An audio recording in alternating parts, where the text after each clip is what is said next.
pediatrician and humanitarian who has spent time volunteering in Africa, Mexico, Latin America, and Haiti. Over the past 10 years, he has concentrated his attention to the MENA region, Syria, Lebanon, Jordan, Yemen, and the occupied territories of Palestine. He feels these are all tied with the same chain, Zionist aggression. He is the co-founder of the medical eye NGO, Med Global, and has recently stepped down from the board of directors. In January of 2024, he was with one of the first groups of international NGOs permitted back into Gaza, and in March of 2024, he was permitted to go to the north of Gaza City, where he was to work with Dr. Hussam Abu Safiya to establish the second nutrition stabilization center at Kamal Adwan Hospital. When he was on his way from Cairo to Rafah in May 24th, the occupying forces of Israel shut the Rafah border. Since that time, Dr. Kaler has been denied entry into Gaza 3 more times, each time without explanation or an appeal. And he is one of the initial members of the organization Peace Med, and it is as such he will speak today.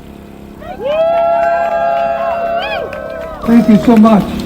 I appreciate it, and I'm humbled by the speakers before me, and won't go through either chanting, or I certainly won't repeat the numbers to you. But what I will do is explain why Dr. Abu Safiya is in prison and not dead. He's in prison because he did what was the unconscionable. He said no to the Israelis. He stood up in public and said no. In December 2023, November 2023, as the Israelis rolled into Gaza, he single-handedly kept Kamal Adwan Hospital open. When I say single-handedly, I literally mean single-handedly.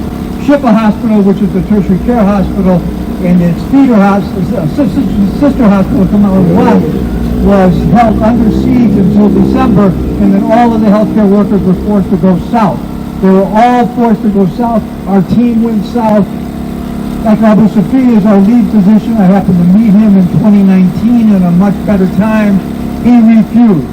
If you have not read his testimony in the New York Times from November 2023, take the time to do it. It's a moral, it's an incrimination of a moral outrage that could be stopped at any moment if so desired. So in October, he stood up. In April of the next year, in 2024, he stood up for the next incursion. And finally, in November and December, in November 2024, he was wounded. His son was killed outside the gates of Kamal Adwan. And in December, the hospital was finally surrounded and attacked and destroyed. And that picture on one of the posters around here of him walking into his oppressor is the signal picture that should be on everybody's mind and on every newscast known in this country. It improves my heart to be here among people that are actually chanting to the AMA to stand up and do what these fuckers should have done ages ago. They're not going to do it, I understand that. But every time we chant to that, every time we make ourselves not on that side of history, we stand better.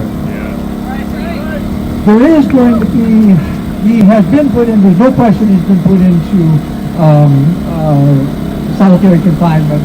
That in every world is torture.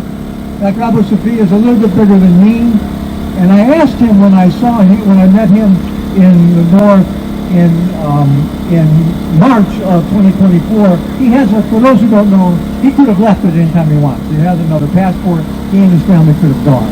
He said he will absolutely not leave his patients.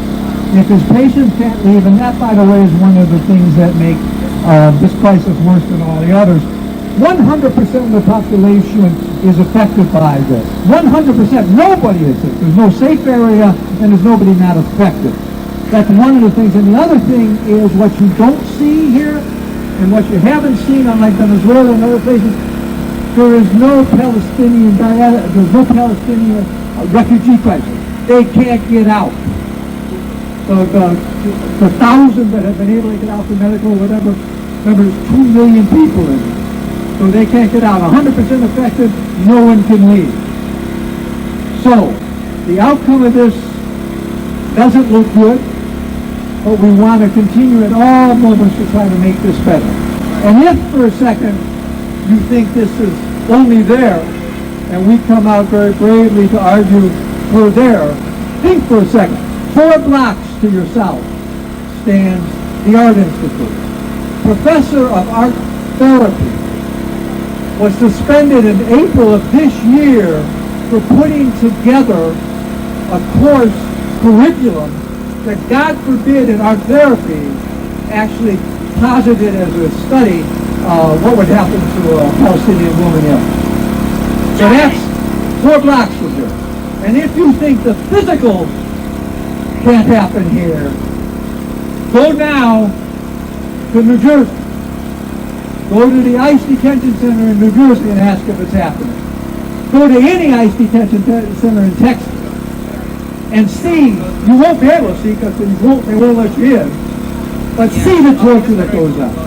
We need people in Congress. I'm here to tell you happily that a colleague of ours, Dr. Adam Hamway, has recently been he won his